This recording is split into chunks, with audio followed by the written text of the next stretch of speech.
Hi, in front of me is VIVO V20 and today I would like to show you how you can use sound recorder on this device. Start by opening menu and finding recorder, then click on it. Now tap on while using the app and click on this red button to start your recording. You can pause it and unpause it by tapping on the same one. If you wish to end your recording, click on the right button over here. And as you can see, mine was successfully made and saved.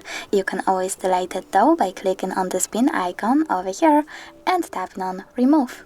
Thanks so much for watching. If you enjoyed this video, leave a like, comment and subscribe.